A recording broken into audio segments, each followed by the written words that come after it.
Guys, remember that I am here because of Capitex Credit Bootcamp. Now, one of the things that we've noticed is that when people do pay off their credit, one of the things they do not know what to do is what to do with the disposable income that they actually free up. So today, that's what we're going to be talking about: managing your debt so that you can pay off your managing your debt so that you can actually invest. Now, the first thing I want to talk a little bit about is the best investment you will ever be able to make. Now, if you've read my book, you will know that the best investment that you will ever make is paying off short-term debt. And a lot of people ask me the question, and I think we spoke about it last week, about opportunity costs. I just want to twist it like this so that everybody, even on Facebook, can see me, because lighting is a machine today. You see, I've got a bit of light, but now it makes a shadow on my face on Facebook. Ugh, you know? As I said, somebody did not pass that today. I don't enjoy this. Y'all need to get your voodoo dolls and stop poking me. Let me put it a bit up here so everybody can at least see a feature of my face. Okay, so as I said, we're talking about reducing your debt. If you've read my book, you will know that one of the best investments that you will ever be able to make is paying off short-term debt. And the reason we say that is because the reality is that the interest rates in South Africa are so high that there isn't an alternative investment that you could go into that will give you exactly the same interest rate back. So what do I mean by this? Imagine your car. If you were buying your car and your car is being bought on finance, and let's say the bank says to you, we're going to give you 15% interest rate on your car, right? 15% interest rate on your car. Where in South Africa will you find an investment that will give you 15% every single year annually? So, and also charge you for the fees. Remember, your account management fees also come from you. So it's 15% of the actual installment that you're going to be paying on the actual outstanding balance, plus the actual account fees, plus the initiation fee. So that's why we say the best investment that you will ever be able to make is by ensuring that you pay off your short-term debt. But we are talking about investment and you managing your debt so that you can free up a little bit of money. So the first debt reduction tool that I want to speak about is one that I've received quite a lot of feedback from people saying it really works, and that is the snowball method. Now, if you don't know the snowball method, please put your hand up or give me a thumbs up, and I will be able to explain what the snowball method actually is. So let me know. But if you do know, using the snowball method allows you to be able to free up some money. So once you've freed up that money, you can carry on with the snowball. So that's putting that money of the account that you've just paid off, by putting it into the next account so that you can finish that one off. Okay, so I'll explain the snowball method. So basically the snowball method is, if you look at, and it's a silly name for people who live in Africa, because unless you are living in Botswana on Afri-ski, that's when you're going to be confronted with snow. But if you're living in South Africa, if you're living in Botswana, if you're living in Namibia, if you're living in Congo, you're probably going to be confronted by heat, right? So using the term snowball method may just be a little bit silly because we don't have snow. But ultimately what it means, and I always say, use cow dung or a beetle that pushes cow dung. If you've ever seen the little beetle, they start pushing their cow dung, but it's like this big. And as they keep pushing, it becomes bigger and bigger and bigger and bigger and bigger and bigger. And that's ultimately what the snowball method is. It's you paying off the least or the smallest account that you've got. Account, when I talk about account, I mean the least outstanding balance. So let's say, for instance, you've got a jet card that is 5,000 Rand. You've got a car loan that is 100,000 Rand, and you've got a home loan that is 500,000 Rand, and maybe you've got a credit card that's 150,000 Rand. You would take the amount of money that you are paying every single month to each and every single account and pay them. And then you would find additional funds, whether it is you starting to nipisa yourself from data or airtime or takeaways. And what you would do with that money is you would channel that money into your smallest account. So in this case, you would put it into your jet account, right? Let's say every single month at your jet account, you're paying like 500 Rand. You would put an additional amount of money so that you can finish the jet account quicker. Once you have settled the jet account, whatever extra money you had, plus the 500 rand that you would ordinarily pay into your Jet account, you would channel that money maybe into your car or into your credit card, depending on which one charges you the highest interest rate. So now what happens is that your debt starts to snowball. The amount of money you're putting in each debt starts to snowball. So now you're putting more and more money. Now for some people, they will say to me, okay, but let's say I've now gotten myself to just a car loan and a home loan, and I'm comfortable paying those every single month. What do I do with this new disposable income? So instead of wasting that money, we then suggest that you actually open up what is called an emergency fund, but also an investment account. So we no longer put our emergency money into bank accounts. Guys, no more putting your emergency funds in a bank account. You need to go and look for a money market account that is going to give you better interest rates, that is not totally invested in cash or in currency or in foreign exchange. You've got to find a money account that gives you better interest rates back. So no more bank. We're looking now at money market accounts, right? Okay, so now let's talk a little bit about what are some of the reasons as to why you would want to invest. I know a lot of people ask me, Nicolette, where should I invest? Nicolette, where should I invest? Nicolette, where should I invest? And truthfully, the real answer I can give you is I don't know. The only person who knows where they're going to invest is you, because you sit with your reasons as to why you want to invest. And I want to speak about 3 different reasons why a lot of us invest. And generally, these 3 reasons are what build up your actual investment strategy. All right? It is what builds up your investment philosophy. Your philosophy, what do you believe in?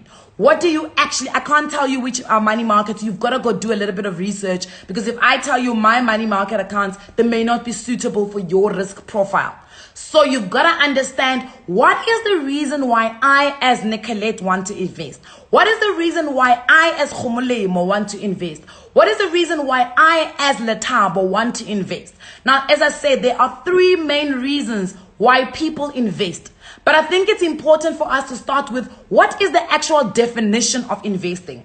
I find that many people do not know the actual definition of investing. When you are investing, you are taking money and putting it away today so that you are able to use it in the future. Now, of those 3 reasons I gave you, they will then determine what happens to that money. Are we together, class? Can I get a thumbs up? What you are doing when you are investing is you are taking today's money and you are putting it away so that you can use it in the future. But what happens to that money is determined by your investment strategy or your investment policy. So what is your investment policy?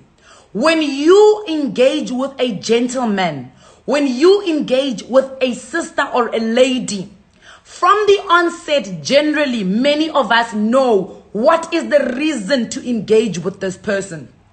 Do I want friendship? Do I want a relationship? Do I want a friends with benefitship? Do I want a situationship? So you kind of have an idea of what you want the end goal of this engagement to look like. It is very similar when it comes to your investment policy and your investment strategy. Is what are you hoping that this money that you have decided not to spend today, not to spend right now, but to put it away for the future, what do you want it to look like? So basically, you have 3 options which you can choose from. The first option number 1, is you want what is called capital preservation. But what is capital preservation?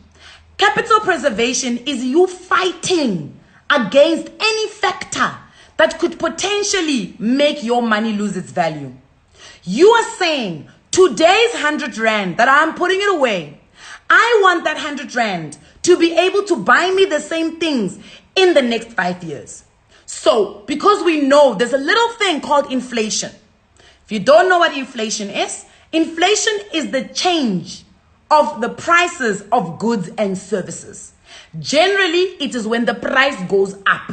So think back. Take your time, think a little bit back.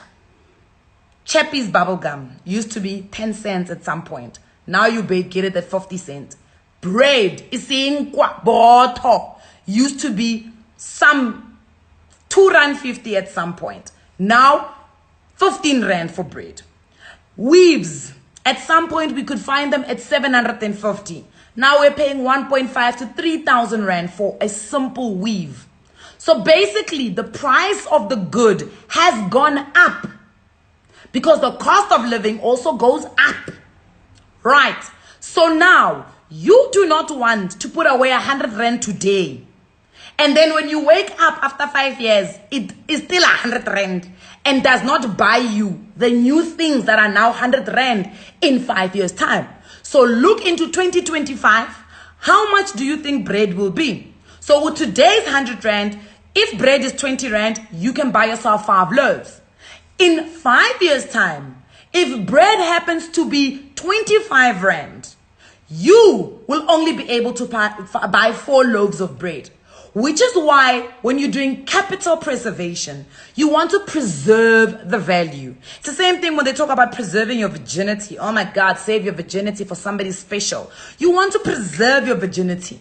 So the same thing is we're trying to preserve the value of our money so that the 100 rand of today, where bread is 20 rand, can buy you another 5 loaves when the bread is 25 rand, but you've only put away 100 rand 5 years ago. So that's basically what capital preservation looks like. So again, remember I said, yes, you're putting money away for the future, but what do you want it to look like? You don't want your 100 rand to still have Mandela's face and still just be 100 rand in 5 years' time. The second reason why we invest is we don't only want to preserve the value of the money, but we want to see growth and appreciation. So we want the money to actually appreciate. We want our money to actually grow in value. So no longer do you want the 100 rand to be able to buy you in 5 years' time the same thing that it's able to buy you today. Now you want that 100 rand to actually be able to buy you 10 loaves instead of just the 5 that it's able to buy you today. So that most of the examples that you get from appreciation or growth is when you invest in equity, shares. You want the share price to go. You want to buy Capitec shares at 960 rand per share, but when you sell them in 5 years' time, you would like to sell them at maybe 5,000 rand a share. That's when we talk about appreciation. The actual asset is appreciating in price. Why? Because of growth either in the family, in the company, or growth from whatever the demand and supply dynamics are. So you want it to grow. Let's leave equity and take it to something we all probably understand. Property. When you buy a property at 500,000 rand, you are hoping that it appreciates in price, so that when you sell it after 10 years, you perhaps can sell it at 1 million rand. That is appreciation. That's when you say to your investments, I would like my investments to actually appreciate in price, right? Then another good example is cows, livestock. If you ask anybody that lobola a couple of years ago, let's say 10 years ago, versus somebody that lobola somebody who's going to lobola this year, you will start to see that the prices of cows have also changed. So cow prices have actually appreciated. So if you bought your cow prices maybe 10 years ago because you were going to lobola Utandi, but Utandi wa baiza, and Tandi threw you off and you were like, my charger just burst. Ooh, that was scary. And you decide that, I'm not going to marry Tandi because Utandi, he clown. Tandi disrespects me, so I'm not going to pay the lobola for her. What then happens is that those cows, you put them in a kraal, so now they sit in a kraal, but you bought them at 5,000 rand a cow. Now you meet Nicolette and you're like, oh babes, we're Mali, the girl who knows her numbers. And you're like, Nicolette is the one I want to marry. But now cows are now 10,000 rand a cow. So you have those cows. So it's very important. Or maybe your friend wants to invest. I mean, lobola. Now you can sell your 5,000 rand cow to your friend at 8,000 rand a cow. So you're giving them a good deal. Right, are we together, family? I actually just want to quickly get up and put on some of the lights that are up here so the guys on Facebook can also still be able to see me. I'm coming back, nah? I'm coming back.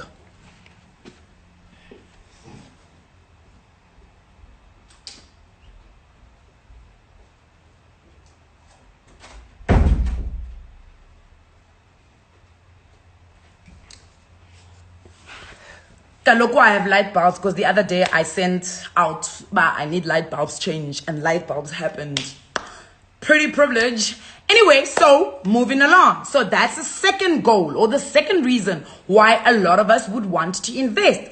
The third thing that you would like to invest for is what we call, and it's what I speak about and what I'm really passionate about, and it's called income investing. But what is income investing? Basically, income investing is I want to invest in an asset class. But because I am very sure that I might have clowns as children who might squander my generational wealth, I want to receive an income right now while I'm still alive in this lifetime.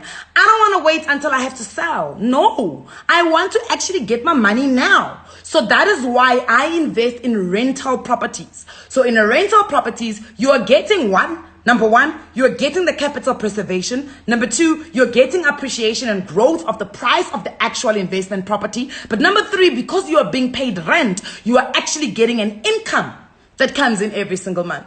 Now that is an investment strategy worth talking about. And if you want to read a little bit about that, you buy my book and you read the chapter, A Financial Lesson from Lobola Negotiations. Because that is exactly what I was taught in my sister's Lobola negotiations. So that is the third reason as to why you would invest.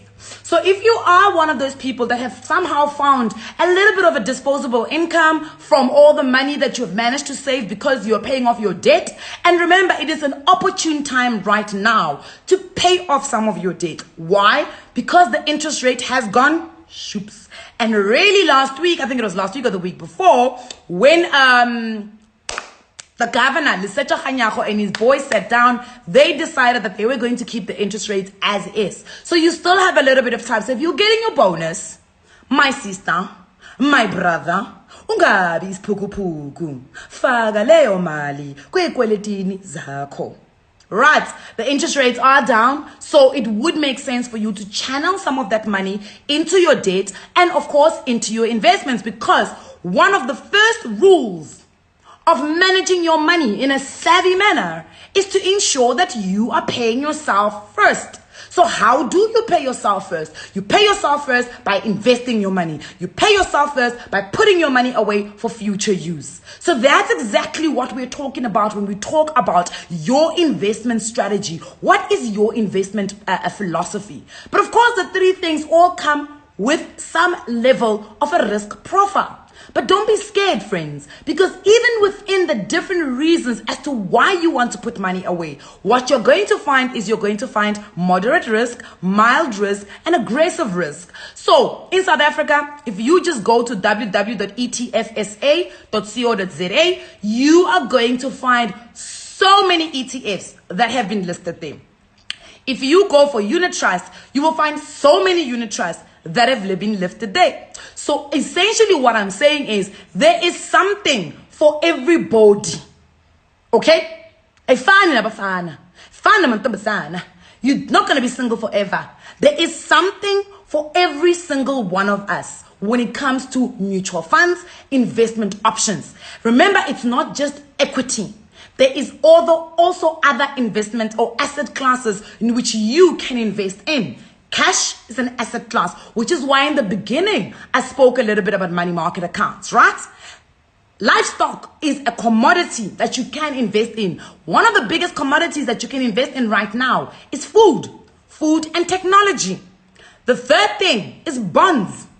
Bonds, retail bonds, government bonds. Investing in isikweleti. The fourth one that we speak about is then equity, which is shares. And then the fifth one that we speak about is real estate. That includes your REITs. It includes your property. It includes commercial properties. It includes listed property companies. So there's various amounts of investment that are available for each and every single individual. So do not feel despaired and don't feel confused. When I sit down, ask yourself the question, what do I want my money to do? But you must be realistic, Kaloko. You can't be realistic. You can't be a chichi chava, but you are looking to date Mr. South Africa. Okay, perhaps maybe not Mr. South Africa in South Africa, but you know. So you've got to find the right investment that is aligned to you. You can't be somebody that is afraid of being lied to and then date a Xhosa man. I'm just joking, guys. Y'all know I'm joking. Y'all know Xhosa men have hurt me, but it's all right. So that's basically what I really want to talk about. And I'm more than happy to answer your questions. But also what I'd like to talk about is one of the things that we always have a conversation about. You need to know what you are investing in.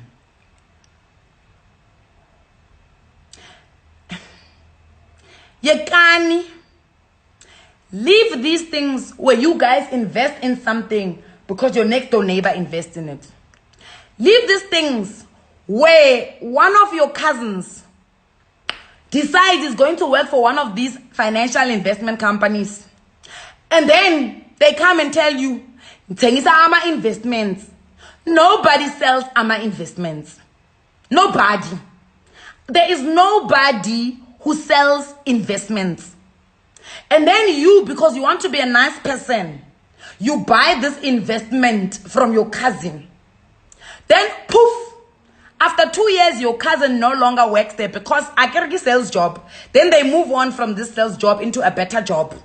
Now, 5 years later, you go look at your portfolio because you've invested in what is called a group scheme. A group scheme, didn't make money. Didn't make any money. In fact, it made a loss. Then what do? You come on social media and you write a post.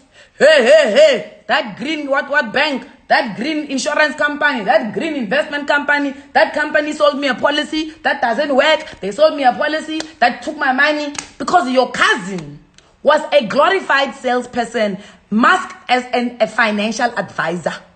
And because you felt bad and you wanted to help your cousin reach its target. Cousin must reach a target, isn't it?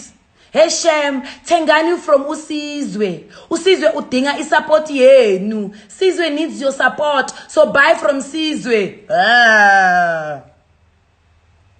You just got scammed.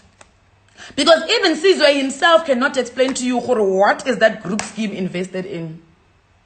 Now who's the Popeye now? Now you don't know what you invested in. You don't know. But you've invested. But you don't know what you've invested in. Then when we ask you, Mgani, Konje, what is the underlying asset class? What is the mix of assets that are in your investment? What percentage of equity is your investment holding? And then you suffer your eyes. And then sometimes you pretend like you know, you're like, oh, yeah, my financial advisor told me the other day, I just can't remember. Lies. You are lying, Pauline. You are a clown, Pauline. Because you is lying. Because you don't know. Because you are supporting Sizwe so that Sizwe gets his target. Unamanga awazi. You're just sending money out every single month and then you're going to get frustrated. So, invest in things that you know. We can no longer keep having a conversation about investing in things that you know. At the very least, go and ask for what is called the fund fact sheet. Siyazwana? Because let me tell you something. When you apply for a job, I mean from a reputable company, of course, not from these fly-by-night companies that some of you guys work for. When you apply for a job, Kutiwa, send in your CV and copies of your matric certificate, your qualification, or your degree, or your license. They ask you for these things. Isn't it? Am I lying? No, I'm not lying, ma'am. They ask you for these things because they want to know who are you? Which parts have you made in the past? Whom are you? What have you done in the past? What do you know? Where have you trained? What qualifications do you have? They ask you that.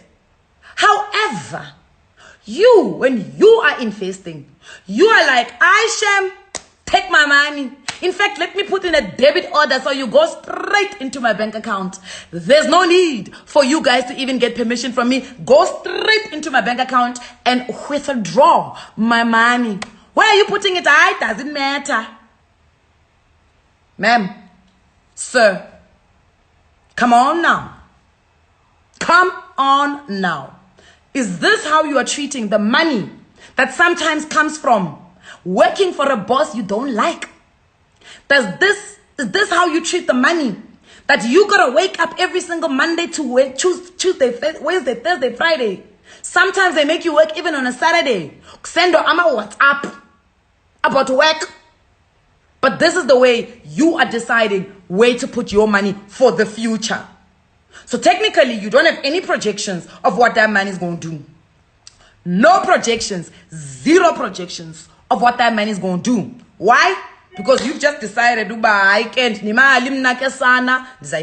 got lots of money. So, no problem. No. We need to make sure that we know exactly what we are investing in. We need to know exactly what the fund fact sheet actually says. The fund fact sheet is your basic right.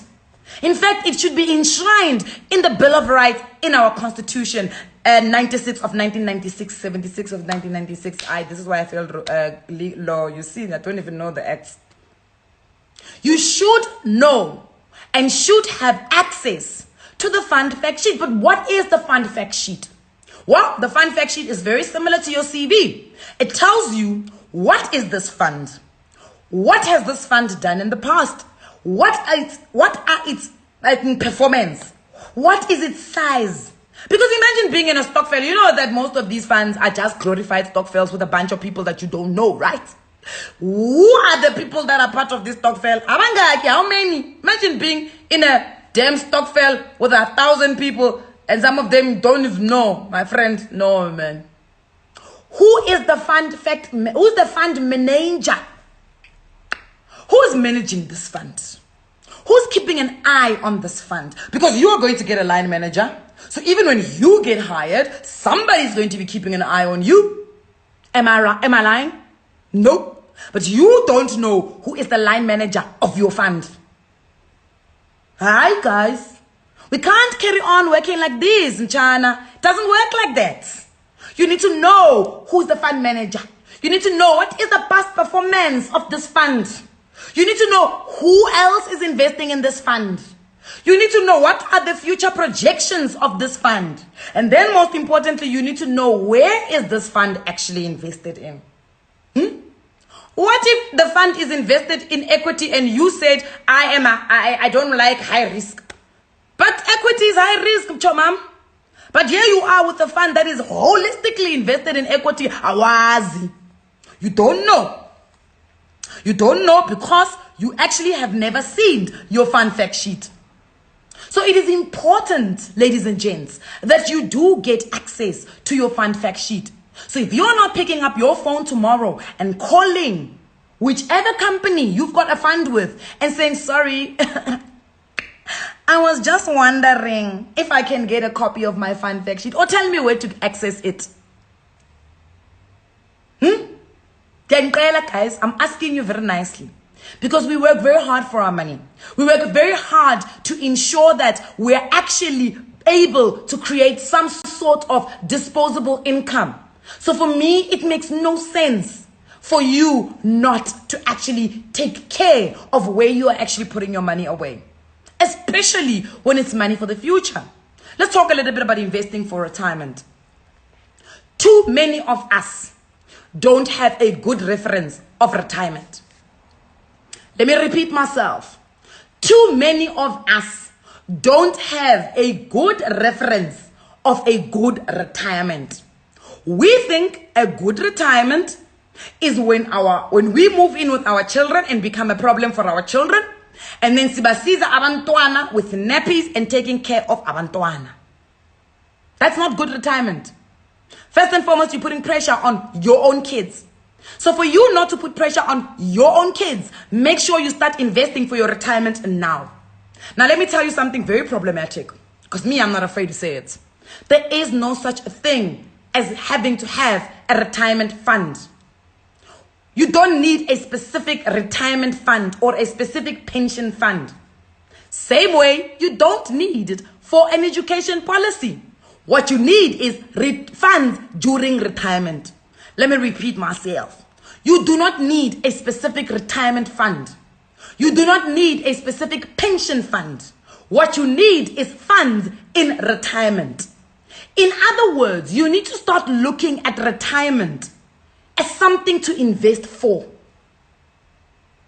So, if you are one of those people that is sitting here today and you're watching this live and your retirement is dependent on what the employer has put in front of you, I'm sorry, jy het probleme. Una le bothata. Una thinking. Because it's not going to be enough. It will never be enough. You need to take away the mentality that you need to join a specific scheme for you to save money or invest money for retirement. Retirement annuity does not need to be a specific retirement annuity. A retirement annuity, a pension fund, a retirement fund are one of the funds you need to have for your investment for retirement. In other words, you need to have what is called asset allocation. Indoni asset allocation. Let's talk about it, because I'm here. Asset allocation is when you put together a salad for the future. When you put together your salad for the future, you need to put in different asset classes. Because you want a salad that is green, that is lush, that's got some peppers, that's got some red cherries, that's got some prawns, that's got some biltong bits, that's got some feta. And last but not least, that's got a drizzle of balsamic vinegar and something nice, man. You don't want a salad that just got green lettuce. My friend, most of you are going to have a salad that has got green lettuce only. Why? Because you are dependent on the retirement fund that your employer has put to the table. You are dependent on a retirement fund that your employer, who didn't assess your financial situation, but assessed everybody in the office's financial situation. So in other words, that retirement fund is not even tailored for the life you want to live. It is tailored for a group project. No group project. You know when they give you a group project, that is your retirement fund. It's a group project. Because it is not actually tailored to you. So instead of you going to a financial advisor and say, listen, buddy, I need a salad that is tailored to me. You see, me, I don't like onions. So I don't want onions in my salad. But I like prawns. I like the lush life. So give me the lush life. I want some salad dressing. I want some balsamic vinegar. Vinaigrette, as the people who have money say it. Then that's when you sit with your financial advisor and say, okay, brother. Okay, my sister. On paper assets, check. I'm sorted. Let's talk a little bit about real estate. Let's talk a little bit about bonds. Let's talk a little bit about cash. Let's talk a little bit about offshore investments. Come on, man. Hey, man. I can't stress this out further than I'm stressing it. What type of a salad do you want in retirement? Do you want a salad that allows you to travel? Do you want a salad that allows you to buy your grandchildren cars? Do you want a salad that lets you move in a retirement estate? Do you want a salad that allows you to go and hire or live and buy a beach house? Or when you find a salad that's going to make you stand in a queue to go in Khola 1.80 rand? Gotta ask yourself. Gotta ask yourself these questions, because these are the decisions that you've got to make today. Gotta make those decisions namhlanje, so that they actually count when it comes to retirement. So it is important that these things are some of the things that you sit and consider when you are selecting your investments, when you are selecting your actual retirement plans. I'm going to repeat it again.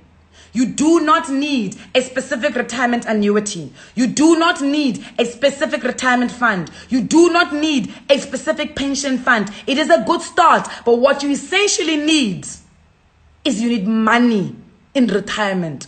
When you are no longer able to actually fund and work for money, you need to remember the money you put away.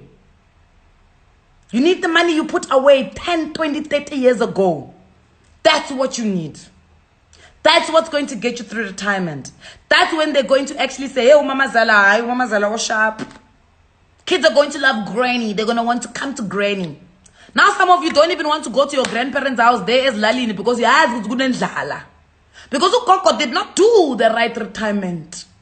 But we don't blame them. Times were tough. Times were really tough. All right? So that's what I want to speak about.